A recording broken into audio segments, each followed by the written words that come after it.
Hello, everybody, and welcome back to Nerds of Legend. I'm Ben. Next to me is Joel and Missy, and then below us, you'll see some new faces. Some of you, if you've been with us from the beginning, may remember David over on the right. He's back. At least I don't know how often, but he's back. For And this series, for at this least. series where we talk about Red Rising, and then below me is a special guest, Sean. Sean, I don't know if you could do any social media stuff, but feel free to plug it if you do. For sure, the pack calls me Jinx, so I'm all over the social medias at the Mad Violet. So you can check me out. I have been following Red Rising for probably what is this now, 3, 4 years, in a very real way. Red Rising probably saved my life. Oh. I'm sure we'll get into that as we kind of explore this. But I pitched it to Dave, and I'm sure because of my enthusiasm, he pitched it to everybody else, and so we get a chance to talk about probably my favorite book series of all time. I'm super stoked. Well, thanks everybody for joining us. David, do you want to let anybody know what you've been doing, or shall we keep it a mystery? It's secret. It's I'm a not big kidding. secret. All He's right. just been growing out his hair. He's just been growing his hair. I've just been sitting around growing my hair as long as I possibly can. It's just brushing his hair and giving it treatments and pep talks. Mostly pep talks. All right. Come on, you You can do can this do it. hair. Oil. You can, Brush coconut oil into it constantly. you can do this, follicles. I know you can. All right. With that, Sean, I believe you said you'd be willing to I'm give doing us it. Oh, Joel's doing it. I forgot. Joel, Yeah. He wants a first time readers. you Yeah. have Virgin. if 3 you will. minutes Wow. on the clock, starting whenever you Look start at your you just timer. started that, being like, anyway, I also can't drive, for those of you who don't know that reference. Yeah. I regret to inform you that divorce proceedings are starting over here in the Brandhaver household. No, all right. I started the timer. Red Rising is set in initial, it looks like a couple hundred years in humanity's future where we're beginning to terraform the planet Mars. And we are introduced to a red named Darrow. Olycus, I think is his Of name. Lycos. Of Lycus, yes. And he is a miner. They're mining something called helium-3, and you don't find much out about it. Seems like they're a very simple community. They like singing, drinking, mining. That is their life. And Dancing. dancing. And then as it comes on, it finds out that their overseer is a gold. A person who is physically golden. And they are viewed as the leaders, the kings, the gods, depending on who you are. And Daryl was striving to win the laurel, which meant more resources for his tribe, which meant they're going to be more successful, able to eat more, grow more, do more. And he surpassed the quota, very proud of himself, and the gold gives it to the Gamma, which is the one that always wins the gold, Yep. the laurel. And he was devastated. He had no idea why. His wife, Io, trying to make him feel better, said, hey, let's see something. Took him up top. And the Golds have been telling them they're in the process of terraforming Mars so that the rest of humanity could come live there. Io takes him up top to where he sees a terraformed planet. For that, she is executed. She sang a song of protest being dubbed Persephone and became the voice of a rebellion. Darrow was then also hung, but saved and was presented to the Sons of Ares, who are a group of people dedicated to overthrowing the society and the Golds in general. This is where you see the other colors. You see pinks. You see, we'll get more into detail that pinks. He is carved into the likeness of a gold with the goal of infiltrating the society and sent off to the academy. I think that's where we can start. So that's about halfway through the book. So much you can't really put it in. Yeah. No, well, so it's kind of like it from my perspective. It's a little bit Hunger Games. Well, The second So- half of the book is Yeah. Hunger Games. But the So first it's half is Percy Jackson. Yeah. so it's Hunger Games meets Percy Jackson meets Harry Potter. That's just But each book, so to speak, like this different like sections, I feel like are very like are almost like standalone. Like they could be Mhm. like their own kind of story and still like be you'd still be engaged, you'd still be interested. Like it keeps you going. Mhm. So it does. That is the end. He gets sent to the school, and then that's where the Hunger Games comes in, right? Where there's the fight for, which house is going to be Hunger Games. And the passage where you have to start out by murder. Yeah. Yeah. So It's, I think, for the synopsis of laying it out where it starts out. That's where the discussion should actually start, because the background of the Red and his wife being murdered, like you're like, honestly, that could have been a footnote in the beginning, because in my opinion, the book begins at his acceptance into the Institute. I would say it begins when he meets Dancer. But that also doesn't, like, even I don't feel the Sons of the first book, the Sons of Ares and everything doesn't really play a whole lot. You need to know that the Golds killed his wife. He hates the Golds passionately, and he's given almost no direction on how to overthrow. They're just like, here, you're Gold. You're a little bit stronger and faster than the other ones. Go fuck them up. Have a good day. Well, And so Darrow is stuck. Remember, he's also, 16, 17 years old in this one? Yeah. He's very young. Yeah. So Well, you've already got... He's 15. That was at the beginning. Yeah. You don't... I'm talking after the carving, after... And for those that are listening, don't know... It says 17 or 18. Yeah. Where it ends. At the beginning of book 2, he's 20. So at least 18. Yeah. But you're not given a real sense of time for how long that carving took. You're given a sense at least 6 months on a conservative estimate for myself, is at least 6 months happened. And he is heavily trained in all aspects of like what the Golds know. Yeah. As well as heavily schooled on not swearing the wrong way. But I have a bone to pick with this though. Like fundamentally, okay, so the Golds are supposed to be like these the top echelon, right? They're supposed to be like brilliant and all of that stuff. They're the best of the best genetically, blah blah blah. If I were going to infiltrate a society, I would not want to be the top one, because you are bringing so much attention. And I see some smiles down there, which is probably comes into later books, but you don't want to be that attention. You don't want to have that. You want to be dead center in the middle, so you can get and make your little machinations to get where you need to, but not start there, because starting there is going to bring all of that attention that is eventually going to fuck you. But that's the thing is he doesn't understand is in the very beginning of it, he's given very little direction because nobody really understands what it's like to be Gold. They hide that across the board. So the Golds are these like some of them you learn in the other books actually believe them to be gods. They didn't even know that what to expect once you got there. Yeah, they had no idea. It was all super secret. So other Golds don't even know what happens. Right. Nothing about what's going on above them. They're just like, yep, totally nobody but us on this planet, and there's many cities above them. They have no clue. It's gotta be a hard switch. On a side note, I was telling this to Missy too, because it still keeps throwing it in there.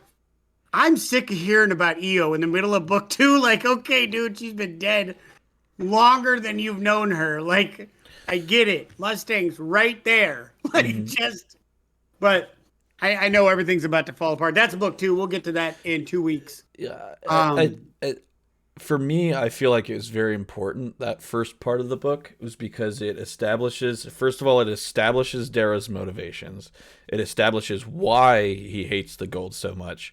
And also it shows you the contrast between the two different societies.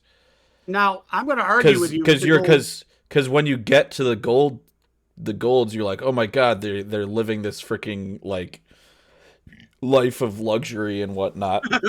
Honestly, the more you get into it, the more you start realizing being Gold is really stressful. Those guys are the pettiest sons of bitches you have ever seen.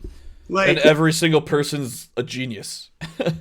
Kind of. Which Darrow had to constantly remind himself of whenever he forgot and would get spanked for it. Yeah. As someone who's reread this series multiple times now, hearing these discussions is so refreshing for me because I remember my mind rabbiting on all of these things. And Pierce has done, remember, he wrote this when he was like 23, 24 years old. He was just a kid, really. Right. This first book, for all of its flaws and all of its misgivings, like, it's kind of the work of a novice, which when you look at it again, it kind of blows your mind. Like, it's done so well, and he plants so many seeds. To argue with the comment of, well, I'm sick of hearing about Io. Io is the heart of this story, and it's hard now because Darrow is an unreliable narrator. He's a 16-year-old kid, and he's a Helldiver, right? So everything is momentum for him. He's got a singular focus. And so this first trilogy is all in his head. The next trilogy breaks up into multiple perspectives, and you start getting a lot more interesting dynamics and stuff with this series. So it's I'm super stoked to like watch you guys go through this and kind of worm out like what's going to happen here and like chase down different rabbit holes. So it's very entertaining for me. Yeah, I enjoyed it. Like, one of the things that was truly impressive is his pacing in the story. Like, I went through the book, I think it took like 3-4 days. I went through it, and I was literally thinking, like, that was so long ago. Like, the passage was so long ago. I actually was at a CVS today where I was listening to it when he killed Julian. And so I was like, I remember this long ago. Like, it was fucking 4 days ago. Like, it wasn't even like a long period of time. It was maybe like Monday of this week, you know, or something. And I'm like, this is crazy. It's definitely it's a significantly dense novel. Like, you get through like that first part where he like up to like right after Eo's death, and you're like, oh. It's like, is this what I'm? And then you look at the time left, and you're like, what the fuck? There's still so much book left. Well, and that's what I said to Joel earlier, was that it was like very like and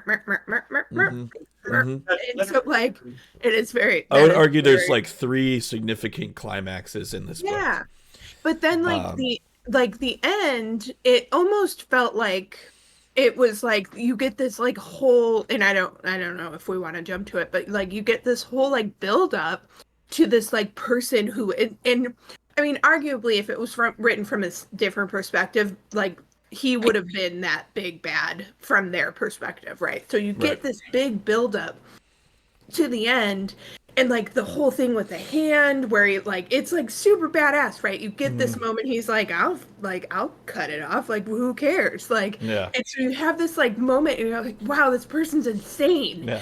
And then like he's like, well, like, Mustang, go get it, and then you have this whole reveal, right? And you're waiting for it, and you're like, oh shit, like there's 20 minutes left in the book, like that's it, like it's gonna end, and you're gonna like you're gonna want to go, and then it's just like, go.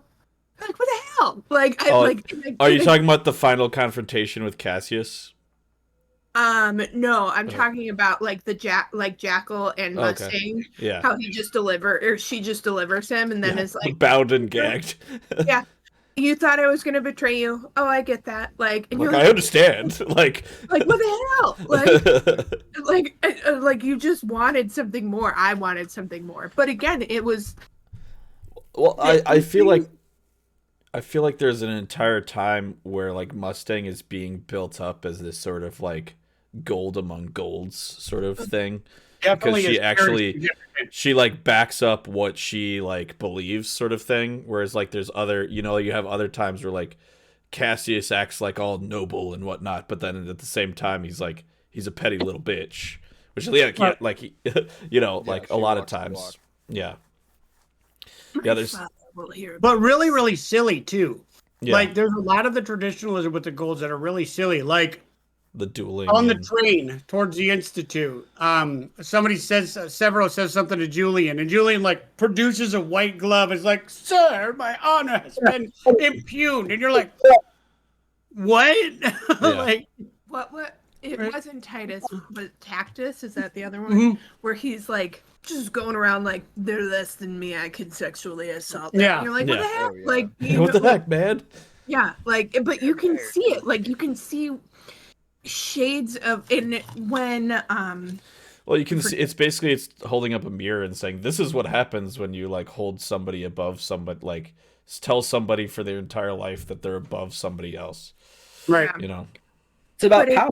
Yeah. It's Yeah. about Gold society represents power in all of its grace, beauty, and its more destructive and disgusting sides. Well, it's like about how, like absolute power corrupts absolutely sort of thing, like so Sure. so you see these like low golds, so to speak, that like outperformed these like people that were like, you're the best of the best their Oh, the entire lives. bronzes, yeah.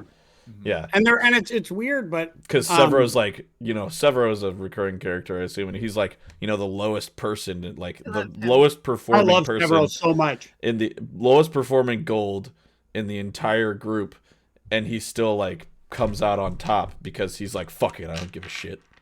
I'm gonna kill some and bitches. his dad, like I loved that like came out. I didn't expect it. Like there was a lot of twists that I didn't expect. Yeah. Yeah. Pierce is And a some that were very. Go ahead. twist. He's a master of twists. If you guys haven't and aren't familiar, the Sons of Ares has a graphic novel series that goes with it. It's pre Sons of Ares. It's Fitchner and why he starts the Sons of Ares and why all of that happens. Very interesting. Whoa. The audiobook that they have along Spoiler, with it, man. it's so good. It's so good. The audiobook companion, so it has like sound effects and stuff, so you're watching it, and it has dialogue and stuff that's not in the actual book. So it's a bonus to get the hard copy and listen to it. And it gives you a whole lot of background. I mean, my conspiracy engine is whirling as this series comes to a close, but it provides a lot of insight into Fitchner's world. There's pictures of baby Severo. Like, it's awesome. Totally worth checking out. Definitely do it. I don't know if you want to do it for like this. I'm just series. Wait, gonna Baby point out, Severo? Sean, right now, Baby you just Severo. dropped a major spoiler that none of us knew. Oh shit! What? That Fitchner leads the Sons of Ares. Oh, I knew that. I mean, I I've kind of already- I've already figured, read- but So sorry. That's such a bummer. We'll be fine. This is We'll be we're fine. all about the We'll live. spoilers on this one. Welcome to book 2. was Moving like, along. what? We're in space. Doing I mean, I one kind of book figured. is hard for me. They all blur together. It's all one epic saga that I have a hard time separating. So I, Well, I that- apologize for that. That No, even more I like didn't makes expect it. Yeah. even more like makes so much more sense why Fitchner's so panicked about what Yeah, I know what why Darrow's gonna do. Fitchner Is started because the he Sons thought of it's like, Ares, and hey, so- we finally got a good position, and now you're going to like ruin it by like, what is it, Max? No. And now you're going to ruin it by like you're going to like be recruited by like the top like Ares House of Ares person, and you're going to throw it away on a petty grudge. And so Right. like, It was fun to watch him lose himself no. repeatedly, to watch Darrow repeatedly lose himself in the moment. To be like, these are my friends. These are my, oh wait, I gotta stab everybody. Never mind. And then he'll like does this weird dance to where he's like, my brothers, not my brothers. Like It's hard, like, but the thing is you're being set up to eventually, like, these are people I think he'll, and again, this is my supposition, not knowing anything about the next books, is that you're setting, like, this is his tribe that's gonna overthrow. Like, I think he's gonna, Right. in like, his mind, he thinks Yeah. that he's gonna keep this young army. yeah. And then shockingly he doesn't. But I mean, maybe he does later. I can't say. I have to really watch it. Do it Among Us style. Yeah, I think what's it- David saying? David's just like, David's just vibing. just Yeah. vibing.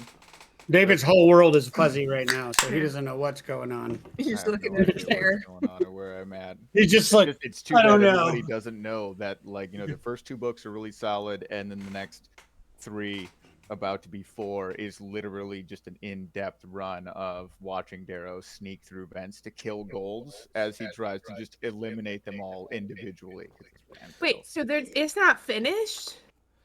No. what's up? One more book. Why? There's It comes out in I May. feel Be betrayed. patient. Be patient. 2 more books. We have a book more. in July, Lightbringer, and then book 7 is going to be Dead God. Mhm.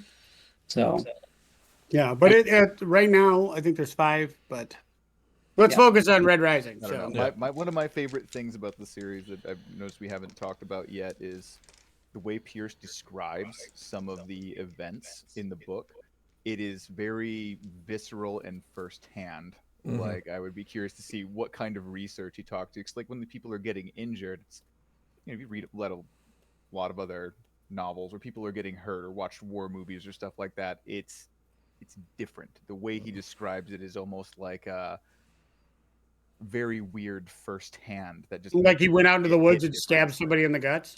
Yeah, or he went out in the woods and stabbed himself in the guts. He's like, well, this is the weird. The branch bark scraped on this. Like, he's just the way he describes it makes it very real and weird. Like, it's not just, oh, I'm gonna make it verbose or technical. It's just like, oh, did you have your eye pulled out at one point? Yeah, it's like a very like it's a lot of the descriptions is very like visceral. Like when he's like in his like fever dream state, you're like, oh yeah, this guy's been really sick before. Yeah. Like, but he does really good in like the point where Cassius and Darrow had fought and he was stabbed and he was saved. Like you think like the whole time you're like, he's going to tell his story. He's gonna be like, she's like, who's EO? And you're like, oh shit, he's also gonna like mention he's a red and all these other, because it seems like there's a lot of like undeniable triggers that you're a red. yeah. As soon as you say bloody damn, everybody's like, that fucker's red. And yet like you can't say it any other time. Sling blade and things like Yeah. that. Sling blade or any of that. It's of like the dialect, right? Like, so there's things that are tells. It's why they've spent so much time in the beginning trying to break him of his language and get in teaching him proper enunciation, because you can't, if you're going to integrate, you need to fully integrate. Yeah, it definitely was like a Beverly Hillbillies in space. Yeah. Well, to your point, Darrow gets a pass because he's a Far Planet Hayseed. Yeah. Andromeda. The couple times he like fucks up, he's like, "Oh, didn't they tell you I'm a far planet hayseed?" Yeah. No nonsense. seen people in Family, 9 years. like had outstanding loans and they had he just inherited debts and stuff. He was nobody. Yeah. So he gets a pass on all of his weird colloquialisms because they were out in the middle of nowhere on an asteroid colony. Maybe a red was his nursemaid. Whatever. It doesn't really matter. I like the fact that was his catch-all. He's like, listen, hick. And they're like, that's right. It's all right. Reading's hard for you, Yoku. Like. There's also interesting because it was like that first time that he was like, people from Food Camp. I think another interesting one was his like first time, that first like night of the academy where he's like among his peers, and he sort of like he like goes for the throat with it was it Cassian or was it someone else? Yeah, it was Cassian. He like basically was like, it's like, oh, study? What do you think I studied for? That was dumb. Yeah. Like, what are you, an idiot? And then immediately was like, oh, I fucked up. Cassian, I think. Yeah. Cassian or it doesn't matter. And did you just give yourself away that you've been reading more of Akachar? Was it not Cassian? It's Cassius. It's Cassius. Cassian is an Akachar. Oh fuck, I don't know. I've got too many. You know how many books I've read in the last like 6 months since we started this? There's so many names rattling around in my head. It's okay. A lot of people like A Court of Thorn and Roses and your weird fairy porn. So anyway, you're disgusting. Moving. The first book we drug Ben through was A Court of Thorn and Roses, and it's standard YA bullshit. Yeah. Like a 500-year-old fairy finding a 19-year-old girl being like, we're meant to be together. And that's the whole story, just over and over and over. Old fairies banging young girls. Yep. 2,000-year-old fairies banging 16-year-olds. Yeah, we've got so much in common. Oh, wow. No. Anyway, Ben loved it. He read the whole series. Yeah, he wouldn't shut up about it. You made me read the second one. Yeah, we made you. We made you. You didn't stop talking about it. But back to this. Yeah, I just like I really liked it. Like I didn't. It's so what you. Whoa. You liked a science fiction book? I was just gonna say that. What you don't know is that anything space related, immediately I'm like, this is fucking trash. Like, I know. Right. You are an avid fan of Star Trek. Doctor Who. Doctor Who is a one exception, but like I did like it did take a minute. Even like in relationships are really what keep me interested in it. And romantic relationships, Not try to do friendships. That you don't have no time for that. No, fuck that shit.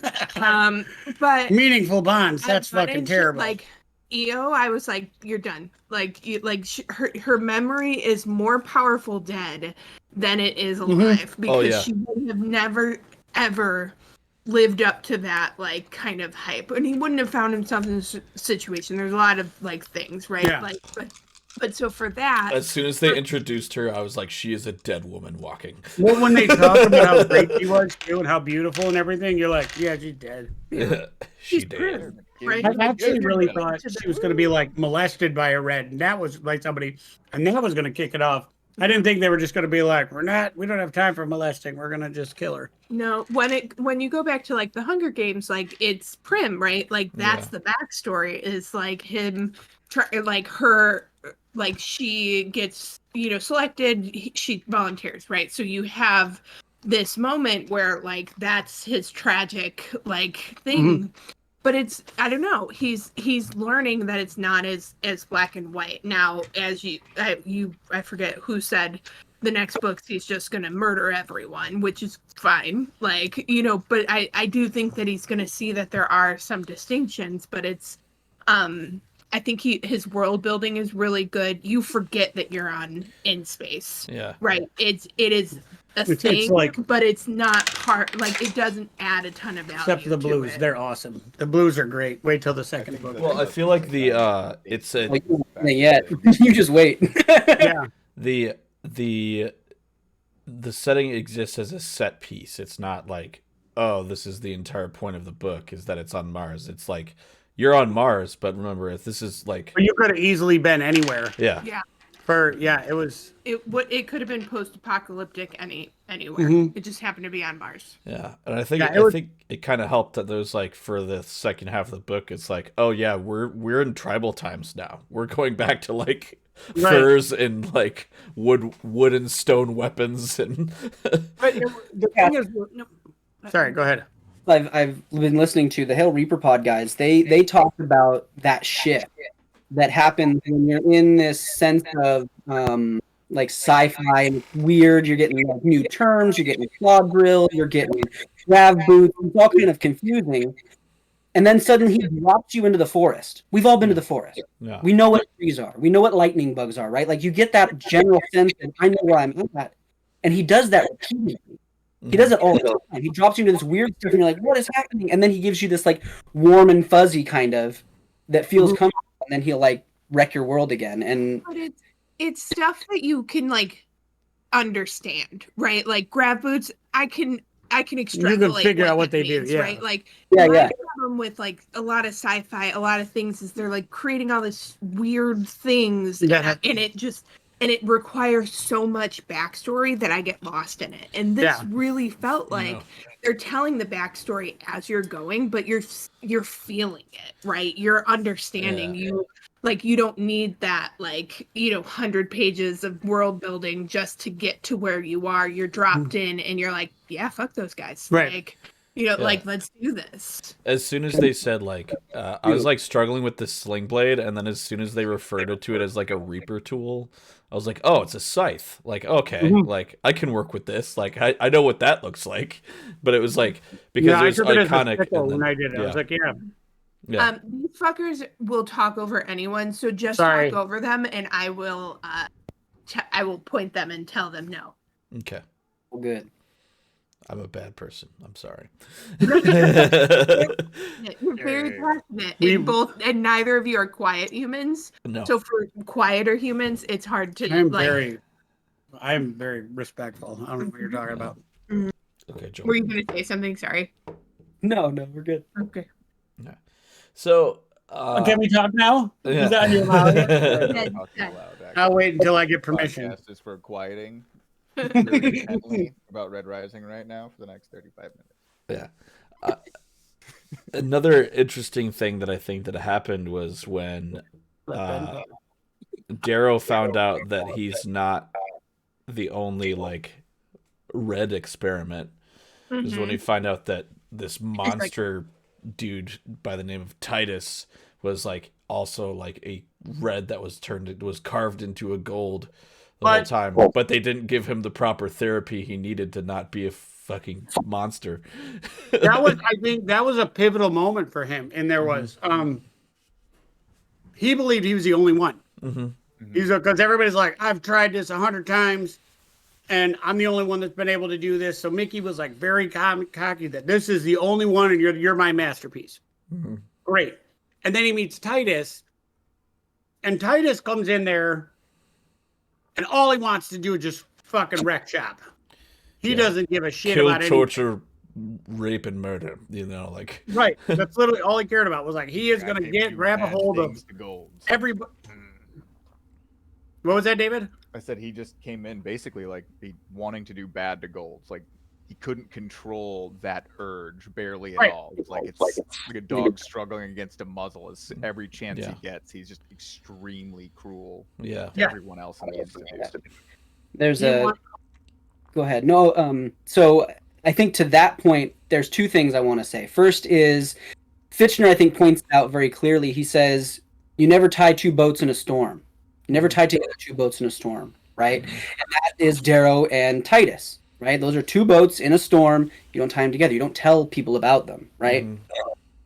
And I think that plays into the future of what's happening in the world that Pierce has built. So definitely be paying attention to that notion and that idea. It almost made me wonder. I was like, are there other like Reds in this class that Fisher is just like not bringing up? Like, right. I wouldn't be surprised if that they're running in a bunch of different pods. Like that sounds like if it's the Sons of Ares, it sounds like it's a network.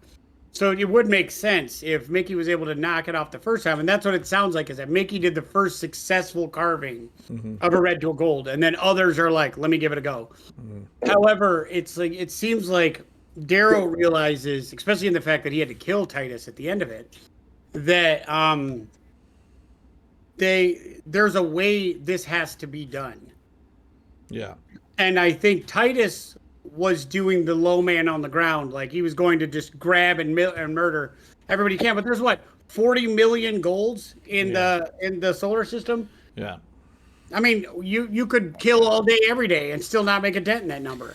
Like, the whole point is motivation, right? Yeah. Titus's motivation is revenge. Vengeance. But so is Darrow's. No, you're missing a point, and here's the point: the song that Io sang is the heart and soul of this book and this series. Yeah. It's about living for more. The difference between a hero and a villain is what you do after you're hurt. Hero makes sure he just goes, ooh, I like that. Villain makes sure that everyone hurts like they do. Right. And that's what Titus was doing. Yeah. Well, they did it before. Why can't we do it now? Right? Yeah. That's his He kept saying that. They did it first. They did it first. Right. And so that's the difference. That's the dichotomy. That's the choice that I think that Pierce is inviting us as readers to consider also, is that's the difference between a hero and a villain. What do you do after you've been hurt? Because we've all been hurt, right? Like I've said before, this series may have saved my life, and it's those kind of moments that he's illustrated in this story that really, really hit home when you can stop and consider them, you know? Yeah. Powerful stuff. I do think it was an interesting evolution in the beginning because, Darrow did start out, I think, from a place of revenge. I think he started like, he says it was hard to kill Julian, but he still did it.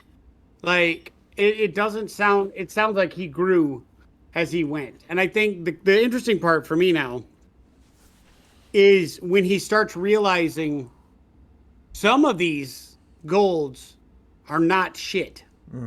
Like Severo, I believe he legitimately cares for Severo. And you'll find out more in the second book, like how much he cares about Severo.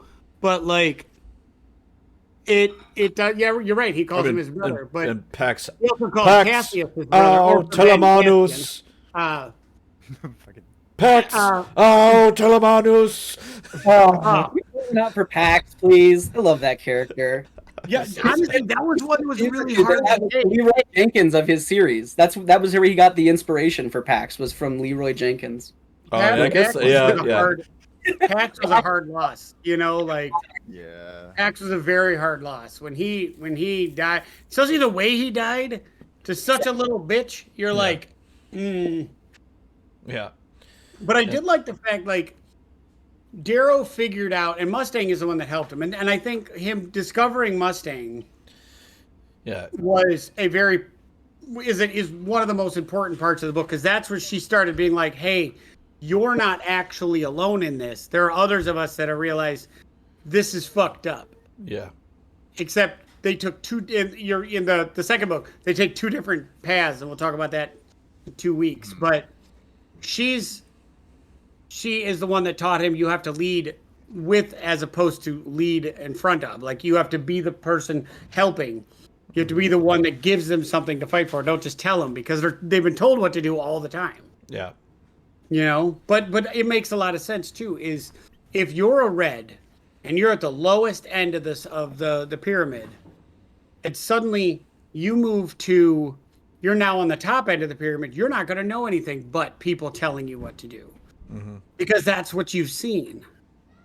Yeah. So you're I have to lead by telling everyone what to do, Right. And that's what you do. It's like every time anybody when somebody too young or gets any kind of power or any kind of authority, typically they fail horribly, because they transition from being like a child, being told what to do, to now being able to say something. And they're often terrible. Like, that's a learning experience. And Darrow definitely took that learning experience as he went and he failed, because he had, what is it? And what's her name? Antonia. Antonia was like, we're going to kill you. Antonia sucks hot ass too, by the way. Just putting that out for everything so far. She sucks. I hate She's her. the avatar of Mean Girls. Lilith is worse though. I hate that. Well, Where is she? She wasn't in the first book yet, was she? I feel like Antonia is like your Was she? amplified run-of-the-mill Mean Girl. Huh? She hands him the hollow. And She's also Oh yeah, the one for the Pluto. Sucks ass too. Isn't she the one that like hand the apple to put in the mouse or whatever? I think so. Yeah, that sounds like teeth. she's horrible. She sucks ass too. Yeah. I don't. Lilith is scary. Like, ooh, you're a psychopath. Like, Antonia's just like, oh wow, you're like Lindsay Lohan played you as a character at one point. I just find it funny. Lindsay Lohan, which was still hot but doing a shitload of cocaine, like that. Lindsay Antonia. Lohan. Yeah. I just find it funny how like there's like this whole thing where like the dude who's in charge, like they're like pushing to like win, is someone like who literally like can't stand to lose so bad that he would rather resort to cannibalism. Oh yeah. You see more of that as the series goes. I like to think of this. And they're like, you know what? Maybe we don't put him in charge. No, the proctors are like, oh, who cares? I'm getting enough bribes to make up for it. It'll all pan out. Yeah. What were you saying, Sean? Sorry. No, it's fine. I'm being cognizant of us talking over him, so he was saying, and Ben cut him off. So what were you saying? You say more in the series? The series is very telescopic. Like each book, it just kind of zooms out. It's bigger and bigger. And so you see in the next few books where Adrius gets that mentality from, that power-centered view of himself and of the world. And when you start examining the family dynamic a little bit, it's very I just can't say enough. You also do see that even in polite society, some shit is not overlooked. Because in the second book, again, and I don't want to take too many journeys into it, but we see consequences of his actions, Yeah, he's still going to be remembered as the jackal, no matter how much. Yeah, he's going to be remembered as a person who ate other people. And he's like, I did what I had to survive. And they're like, yeah, but what you did was gross. And it's like, if anybody's wearing their ring, they watched what happened. It's like Survivor on crack, you know? Yeah. Yeah, it's the Hunger Games. It's the Hunger Games at Survivor. Another fun moment. Naked and Afraid. Realizes what the rings actually mean. He's just like, oh no. That becomes so clever how in the bushes for like 3 weeks now. Shit. I've been tugging one out every weekend. They see that? Oh, gross. But what's funny is like how once he realizes that, He starts they're like, all using it. right. And then they take the ring off and like, all right, well, time to go stealth. You know, and Well, that's something that Darrow does so well, right? Is that slang smarts thing. yeah. Right? It's taking what's available and just kind of tweaking it to his advantage. You Yeah. see it in with the cards with the scythe and the lamb, and he continues to do that again and again and again throughout the series, and that's what allows him, I think, to continue his Helldiver momentum all the way through into where we find ourselves now in book 5. So it's very, very fascinating, him as a character. Yeah. Well, and I think like even one thing that's interesting is that like Ben, one of his like biggest pet peeves about a story is like a Mary Sue, right? You have this person who just comes in and is like awesome at The everything. best at everything. And in some ways, he is, right? He takes his test. He's scored so high, he only missed 2 questions, but so is every other gold. yeah, like you like doesn't feel unrealistic, and he loses his temper enough that you're like, and he's just like brawn, but also brains, right?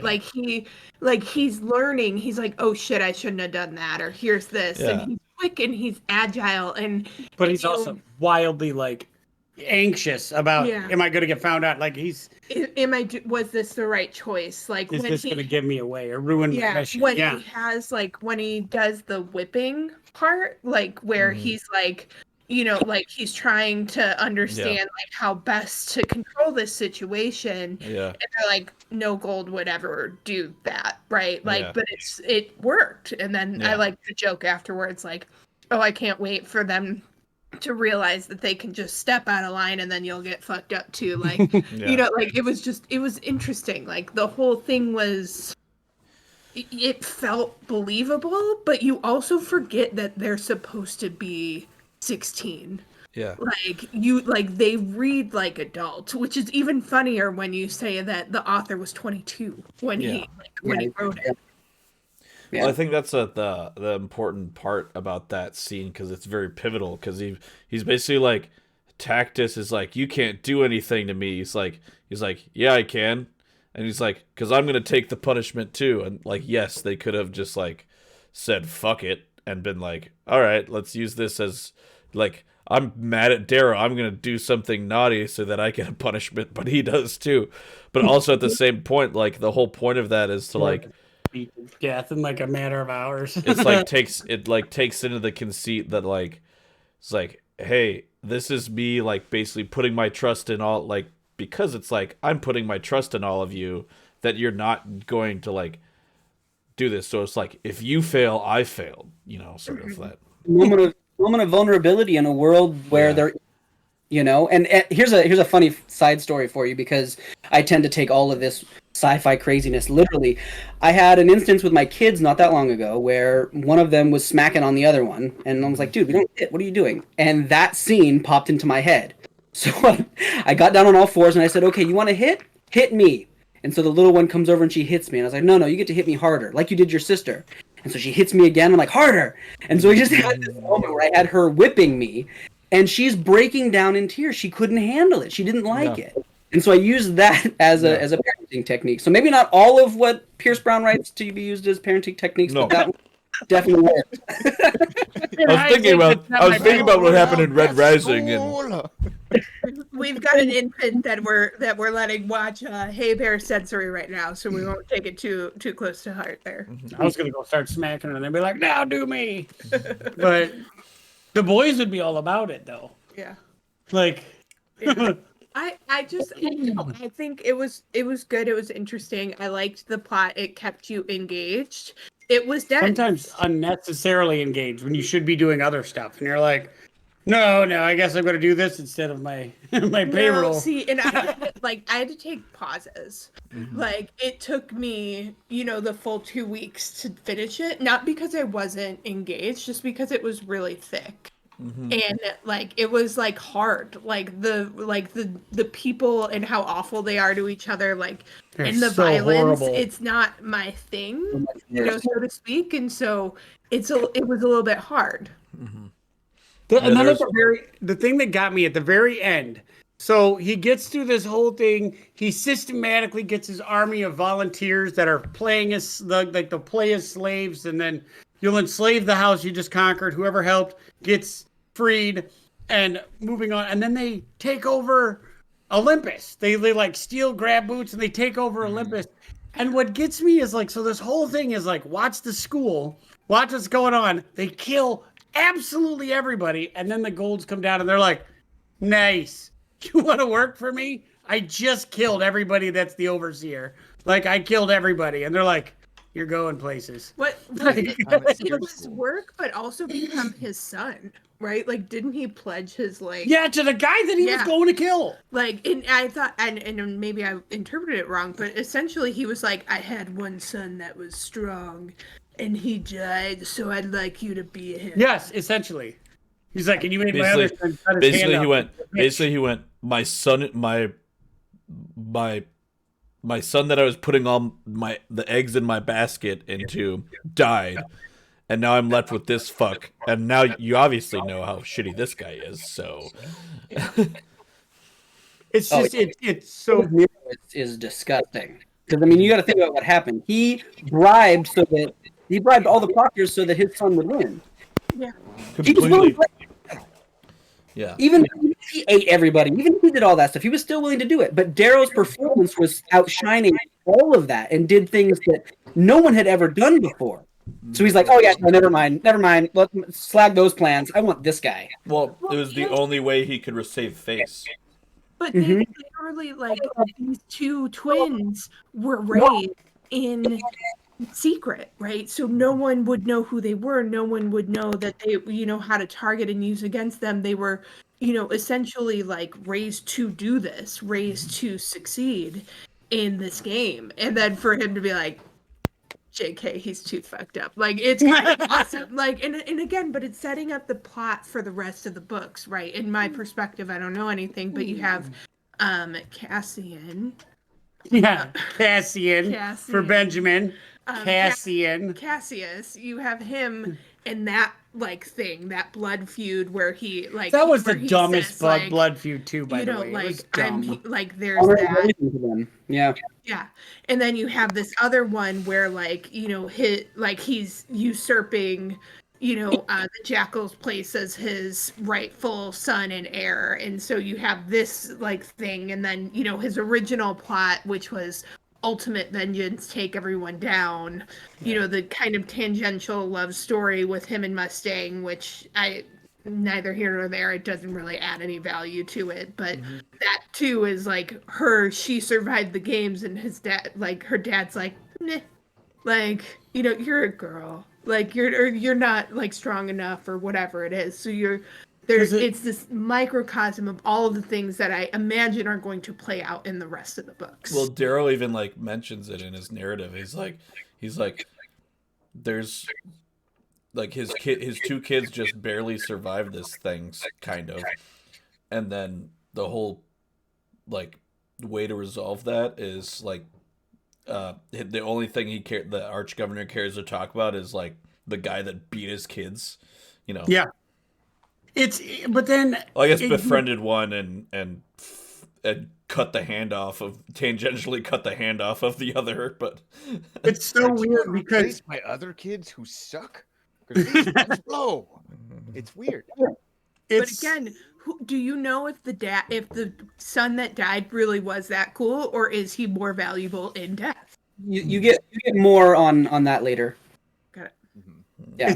there's a Questions you're asking, he does address. Pierce does not do loose ends. So I mean, there's in the series now as it's coming to a close that I'm sure that because there's 2 books left, there'll be more loose ends that like kind of begin to close after the last book. But no, most if not all of those questions will be addressed. Because I remember rabbit holing and the when you finish book 2, that imagine waiting a year for that book 3 to come out. The cliffhangers are just.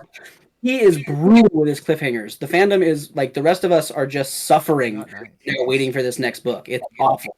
So, is it popular? Like, is there a fair like fandom? Has it been like optioned for anything? I like to call our fandom rabid. Yeah. There's been rumor about a show for a couple years now. There was movie rights sold to Universal at some point, and he wrestled them back. And then it's been whispered that there. He was like, not today. Right. Yeah, and so they've been talking about getting the show. Like apparently, a major showrunner has it, and they're looking at doing it. But because of the budget being so high for the show, that they want to make sure they get all their I's dotted and T's crossed and all of that. So once I think the series, because I don't think they want a Game of Thrones type situation where the show outrights the story. And then you get like this weird situation. And I don't know if that's a policy from the streamer or from Pierce, but either way, I think that'll be the big conclusion thing. I would be furious if I had a story like this that everybody's like, I love it, and it just gets like derailed, because I don't really want to see. If I watch a show, I don't really want to see an interpretation of the book. I want to see the book. I want to see the book play out. Like I love this. Go ahead. Sorry, no, it's just the way he writes is so cinematographic. I don't know. You feel like you're there. Absolutely, yeah. Mm-hmm. It's immersive as fuck. Yeah, it's so easy to see how these things could play out. I mean, to the point where I have created for myself, and like just doing the thing, I've created a real world Howler initiation, and we'll get into that like when the series continues on, because I borrowed directly from the book for the thing, and so like it's just the way to adapt this. There's so many possibilities because of the way that it's written. It's phenomenal. Mm-hmm. We're having trauma over there in the corner. So, you got her. Boom, boom. Bring it over here. Mm. I think the evolution of the characters in the first book was. I still hold to what I said of it could have just been a footnote, and the story, my story of Red Rising, could have started with "You're now a gold, fuck them up," and then it all could have been done with backlit. Because I think like the majority of it is like linear was fun to tell, but it's like for the story I got is his. I took it more as like this is Red Rising is the evolution of Darrow as the leader, as the person seeking retribution, then becoming a leader, then learning that's not the way to lead, and then becoming an actual leader to push people to something greater, which is what he understands his purpose is. I would say the problem with that is, Joel, is like the first part of the book is basically showing you how bad of a life the lowest tier of that society lives. And it's establishing why should I hate these golds. You feel it with him, and then you feel like the like why Darrow feels the way he does, and then it also allows you to feel like, oh, now I get otherwise you're like, why is he so conflicted about this? When you get to the other thing, when like the golds start acting like normal people. You know, you ride the wave with him. You ride the vengeance of like, look at my people suffering. Yeah. Want to kill everyone to, okay, I'm learning this. I still feel that way. Wait, now I have friends. Like when he kills the one, like Titus, I think, right? Mm-hmm. That is like the other plant. He's like, you've made friends. Like, how could you be friends with them? Yeah. You know what you know what they're like, you know. Yeah, so like you ride that wave with him. I think it was told well. Like I think it was told in the right way. I think you ride it with him. Because it's important you understand why he feels the way he does about the golds, why he wants to change the way things are, because you know how bad it is, and then you get the like see what he went through to become what he is. But you also see him ride the like be rash. You see him be the most, the strongest hell diver. Yeah. One who's willing to take those risks and burn his boots and his gear to get that laurel. So you get that and you understand why they saved him. Yeah. This is Elizabeth. This is Miss Elizabeth. And her favorite, those of you who watch the stream regularly know her favorite thing to do is stare at the microphone. So that is what she's going to do. Loves it. Yeah, she absolutely adores the I feel like without the first part of the book, you don't really get a sense of the oppression. Like you can kind of paraphrase it, but you do need that immersive we're gonna run through a Well, few this is chapters of this. this is and what walk life is through it. like for the lowest tier of the society, and this is what he's Yeah, coming I mean, from. and he's so oppressed when Io takes him to the garden and is trying to convince him to rebel. He just makes excuses for why he should continue to be oppressed. He's like, no, no, he's like scared of fighting against or doing Yeah. anything different. Like, why would we do this? Like, Yeah. everyone who does just gets snuffed out for silly reasons. Yeah. See, well, I can't wait when we and I hope you two are able to join us again for the second when we discuss the second book. But it doesn't get so much worse. Like I in hindsight probably should have stopped and not gone into Golden Sun until this was over, because a lot of it blurs a lot together. Now I look at a lot of it like, yeah, but wait, wait, you're gonna find out just how shitty they actually get. And you're like, wow, these guys, like, the golds suck on a whole different level. Like, right now, you just got a bunch of rich kids who are like, we're the smartest. And then they stab, the half of the other smartest that are not as smart. Yeah, You know- have SS prep school in the first book. Like, Yeah. that's, Yeah. like, I that's don't- what it is. They're getting their dueling scars. They're learning how to be mean and fucked up. Like, But I did not expect them monsters to actually yet. die. Like, Oh, Weren't yeah. there 100? There was 100 of them in there too, and they right? just cut him in half. I did not like. I really thought like he was like, "You don't leave this room until you die," and then they're like, "Just kidding. We were just trying to see how far you take it." Like I didn't think that they were gonna kill him. Oh, No, no, totally I did. figured it out. I thought they were talk going to about kill him that, right away. The golds, just their gestation period. It's completely natural. Everything is left to chance because they want golds to be selected down and honed and made more intense. But Like, they there's have to no room choose for to do it, weakness not here. by. The Board of Quality Control is a big force in this story arc. They're It like, doesn't. oh crap, too many healthy babies this year. Yeah, Sorry, and I sorry, mean, Tom. Fisher talks about it when he talks about how brutal the institute is. He's talking about how Cassius is upset because Julian was killed, and he says, "You're wasting the best of us. Priam's not there, Julian's not there," and Fisher's like, "There's no waste. Look at the Spartans. They look to Sparta as the pinnacle of toughness was. They believe themselves to be humanitarians. The Board of Quality Control sets those numbers." And so that's something to think about. And I think if you go back and you do the graphic novels, pre-existing, the Board of Quality Control matters a lot. It's the reason why Roke is such an important character. His mom is like one of the heads of the Board of Quality Control. And so it's just interesting little pieces that Pierce likes to like slide in there. These little acorns he plants, and they grow into massive, massive trees later. It's just We a didn't lot even of fun. talk about Roke. Roke's awesome. Oh. The poet. Roke is a fantastic character. If you don't- Roke was also organically trained. Mhm. Yeah. Like he was not. Yep. He was. Go ahead. No, I was agreeing with you. Yeah, he was. What do you mean he Yeah. was organically trained? Roke was chosen He was for House trained- Mars. Huh? It's also interesting that Roke was chosen for House Mars, the House of Rage. It doesn't really fit Roke in a No. lot of, No. like it's kind of a Same thing with Quinn. Why was Quinn there? These two like more or less peaceful type creatures. Why were they there? Yeah, they were more like arts and beauty and like poetry. Because Roke's got a poem for damn near everything. Yeah. Like, Which several just love. Man. Oh yeah. yeah, Yeah. I still love Severo. Severo's the best character in the entire series. I love Severo. If you don't mind me Pax! asking, Oh, Telemanus! Sorry. Yeah, but he died. Pax was pretty great too, though.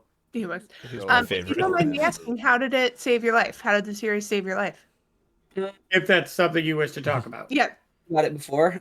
So when I found the series, it was like 2015, 2016, something like that. And Iron Gold had just come out, or was just about to come out, something like that. And I had been, my wife and I had been through some pretty serious stuff. She'd moved away, taking the kids with her, and I was doing the sad boy thing, being real depressed about life and everything. I was working full time at a homeless shelter while sleeping in my truck in a Walmart parking lot.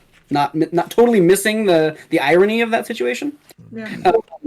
And I was over at my buddy's house, and we were sitting around playing video games, drinking beers, and his roommate comes in and says, "Hey, you need to check this book out." Tosses me Red Rising, and I look at the back, and I'm like, okay. First I saw Pierce Brown's face, and I was like, he's too pretty. I can't. Like, I'm not that serious. Like, I can't. Whatever. He's But I not started- working enough for sci-fi. Right? Like, well, it wasn't that. It was just like, ugh. Like, it was my own jealousy, right? Like, ugh, this guy's too young He to have doesn't written. have a neck beard anywhere. Yeah. And anyway, and so I read the first page, and the first page hooked me. I was like, "Oh, okay." And then there's a line in there when Darrow is being hung. He's made this rash decision. He did the beautiful thing and buried his wife, and now he's being hung for it, right? And the line was, "I realize my folly as suicides do, too late."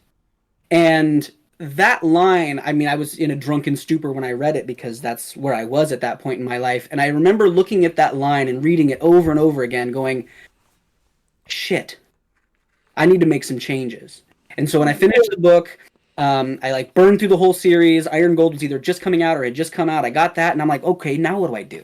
And so I just started reading everything. I read self-help, classics, really trying to dive into Pierce's motivations for writing the story. Like I did Greek myths, I did, psychology, I did all kinds of history and all that good stuff. And what I slowly saw was myself transforming, and I kept coming back to Red Rising because it's so good and there are so many connections. Like read The Count of Monte Cristo; it gives you a whole different perspective of like Darrow's mindset and where he is. He even has like a whole reading list that I kind of was starting to go through when he's during the carving as that whole process is going. So I kind of use that for myself to kind of up level me and who I am. A couple years down the line, my wife and I have got a great relationship. We fixed things. We figured it out. I've begun the healing process. I like to use the live for more thing. I've broken those chains, and so yeah, it's more than just a story for this mad life anyway. Well, and I think like authors, like I'm sure he would love. Like, if have you met him? Did you say you did? I had a chance to meet him at Comic-Con this last year, yeah, and it was actually interesting. We're all masked up. It's all COVID. Lines are crazy, right? And I'm standing there and I'm wearing my stupid wolf cloak that I made, and I'm like nervous and stuff, and like I walk up to him and I'm like, "Hey," and I just start crying. I can't handle it, right? So I'm crying, and I was like, "Hey, man, like I just want you to know that like this story means a lot to me, you know?" And he like stands up and he just gives me a hug, and it was like the most powerful thing. I was like, "You get it, and yeah, it was super super cool stuff. Awesome. Yeah, It is. Anyway, Yeah, it's always weird where you find inspiration, like where to change. So And I think like those moments have to be like incredibly meaningful. Sorry, there was a timer going off. yeah, we're set. The laptop's set in the dining room, which is right next to the kitchen. So, like, you're audible throughout the entire upstairs, but Yeah, it's like those books, right? Those things you never know what's going to change your life. Like, and so it's a good book. Like it's I tend to be a little bit more conservative, or not even conservative. I like what I like, and if it's like sci-fi, if it's too fantasy, if it's too much, like it's just hard for me to get he's into. doing it to humor me. That's why But like I really enjoyed it. it was very good. So, Ben, where are we on time? Are we up or what are we doing? We're just over an hour. I think we're kind of running out of steam here a little bit, unless anybody has some final thoughts. We can get you back up if you want. We can go back over how the proctors were if you want. We can talk about that shit. But we typically do about an hour. Piggyback off Missy, it almost doesn't, like we mentioned earlier, it's really not a space sci-fi thing. Like these are all just little peripheral things. It's all going through like the human experience. Yeah, It's highlighting that the most. Yeah, I think it's really cool how like sometimes you you do a sci-fi or fantasy novel and they like trying to throw all the random terms in and it's like gets distracting. But this one, it was like every once in a while, like, oh yeah, they're on Mars because he's like, I'd leap 10 meters because of the reduced gravity. I was like, oh yeah, that's sick. The best part is when they're on. Never mind, that's next week. Oh, when Severos run into the castle and he runs like what 3 kilometers, like 4 minutes. Yeah. I do love that. I do love how in the very beginning, it was Titus had the what is it? The highs. The high reds, yeah. The high reds, the ones that scored the highest. And Yeah. then Antonio had the second, the mids, and then Darrow had the lows. Yeah. And, yeah, and they were like, he kept talking about that, but then he ended up winning the whole thing because he learned it's not like Darrow took the whatever was left over. Yeah. You know, he took the. Priam knew the value of the dregs because Cassius was doing the same thing. He's like talking crap about the low end of the table, making fun and giving the Howlers their first nicknames, right? Making fun of Thistle and Clown. Thistle and Goblin and yeah. And Priam looks at him and is like, oh, I don't know. They may prove to be of worth. You know, they're salt of the earth kind of people. And I mean, it doesn't work out so well for Priam, but like Yeah, he gets killed by Severo. His throat slit, basically, or whatever. Which Severo savaged him too, from what I understand. Yeah. Yeah, just stomped him out. Cassius and him to like make up though. It's really hard to overlook murdering your brother, though. But that's what they're born to do. Yeah. It wasn't Also, especially since Cassius even was like, he's like, I always knew Julian was going to die. Yeah, such a stupid thing. Like, I always knew he wasn't going to make it. Like, of honor. Yeah. And it's the way that Julian was. Because he was bludgeoned into the ground. Yeah. Gentlemanly. You know, he was supposed to have his neck broken quickly. It was supposed to be an honorable affair. Yeah. Not because like Cassius dispatched his opponent with one like throat punch or whatever. So it was like he's like, you were a savage, you were a monster when you first arrived here, blah blah, blah, you know. So Were they twins? Like, so what? No. Like, so how did you get selected for like the year? Like, because they didn't seem twin, but the other two are twins. So like, it's not like one per family. So I think it's like the institute occurs every so many years. Because I remember, I think that was like an important thing. It was like Darrow had to be ready by this time so that he could make it for the selection I think or whatever. it's 2 years, right? So and to deny an invitation to the institute is a capital crime. Like you can't do that. And it was Nero. Was it an actual crime? So basically, I think the Board of Quality Control runs it. So it was punishable by death if you refused an invitation to the institute. So not every gold gets picked. Like a huge social faux pas. Like you get blacklisted. Okay, I didn't know it was an actual crime. No, it happens every year or 2 years, but it was like it's by invitation from the institute. And then the whole thing is like, because like they could have like put Julian somewhere else in another house, but like Nero, because Cassius's older brother had killed Nero's kid, he made it so that like there was no way that Julian was going to like come out. So like it's like, you took one of my kids, I'm going to take one of yours, so to speak. Julian, there was. It was funny is right at the very beginning. As soon as you learned what was happening in the passage, you knew there was zero chance. Julian had zero chance of surviving. Like he's too soft. He's silly. Huh? I mean, by all accounts, Severo shouldn't have survived either. Well, Right. that's the whole point. Severo's a monster. Yeah, because Priam, who was like number 1, was put against number 100. Here, like he's the guy. He was hand selected just like all the others to win the damn thing. Yeah, Priam was supposed to be Primus. Like, Yeah.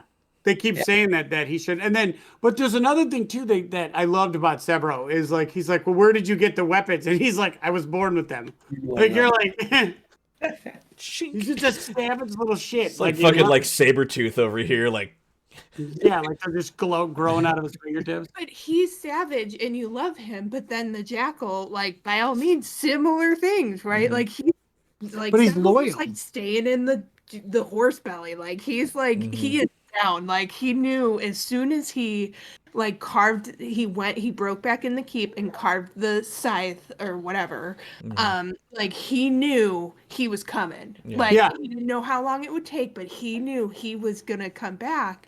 And it goes back to what you said earlier. It's all from the perspective, because if this was written from a different perspective, he would be that big bad. Yeah. Like he would be like the insane one who's like, because normally like, I feel, sorry, I'm interrupting, but no, he pinned down the hand. Like that is a villainous. Yeah, move. yeah, that is a villain. Yeah. Yeah, if like it was slightly different, it's like if you, it's like the jackal like did what he had to do to survive, you know, and if this That'd be was an a interesting survival story novel, from the Jackal's perspective. yeah, I mean, not in book 2, it's different. But Yeah. then you're like, oh, the Jackal sucks so much worse. The But Severo's just that way because he's that way. yeah. He's like gleeful Look at about David. his I insanity. could see David do that. what, did you And see David cut off somebody's hand? No, I could see David being like whirly, like the Severo. Like Mhm. he's like, David does live in the woods. Like he only goes inside. I mean, when I he- think the cool thing about Severo is instead of like dealing with all the infighting, he just like ran off to the woods and lived with wolves for like 6 months. I'm gonna turn into a wolf. It's Yeah. people. It's bullshit. he's Give me so food. weird. tell me David wouldn't just do that. Like No. if he was plopped in this, he would be that character. Oh, if David was in this, Probably. yeah, David would be a murder machine. Yeah. No, he'd What, be what are you so doing? Hiding in like, the bushes. Castle's stupid. he would. He would not deal with the No, drama. David has very Like- little, very little, like patience for bullshit. Exactly. He would like that would be him. Sorry. You're like, oh, squabbling? Is this Oh, look at the time. Those juniper bushes are delightful. I'm gonna go close. If that's offensive, Cool, I found based a on- lotion bush over here. It's calling my name. I need to attend to it. if this is offensive based on what you know about the later books, I'm sorry, but I did just spend like a fair amount saying he is the best character in the book, so That's you fair. should not take it offensively. No, separate. I do think, though, if he could build a lean-to to get away from arguing, he'd do that in his real life. He'd do that right now. Because Like, they oh, haven't built a lean-to to get away from arguing. he's like, there's bamboo in my backyard right now. I'm just saying. Greenhouse. It's a greenhouse. Yeah. Why is there a cot in Well, this with greenhouse? that, we're Why getting are you close in to here? our time limit. So with that, Look at this fat baby foot. it sounds like we're going to be doing the next book for our next book. Yes, let's do the whole so series. What's That the way name we of wanna the go. next book? Golden something. Golden Sun. Golden You were Sun. so close. So we will be covering Sun. You stop it. Then you added more letters. in 2 weeks. We will be covering Golden Sun by Pierce Brown. Available on Scribe, so you can watch that. And not even have to. You can listen to it. Not even have to spend Audible credits. Next week we'll be continue plotting our way through some Norse mythology, talking through the Pantheon. Pantheon. We're gonna have a better plan this time in terms of what god we're gonna cover. So, and then The Legend of Balder. we're Let's gonna do talk that. about Balder. Okay, Yeah, Legend of Balder. all right. And then finally, as always, you can catch us on Wednesdays where we or Thursdays. Thursdays. My bad. Thursdays at 4:30 Central, where we'll be continuing our little journey through Candlekeep mysteries. So, thanks everybody for watching, and we'll see you again Thursday.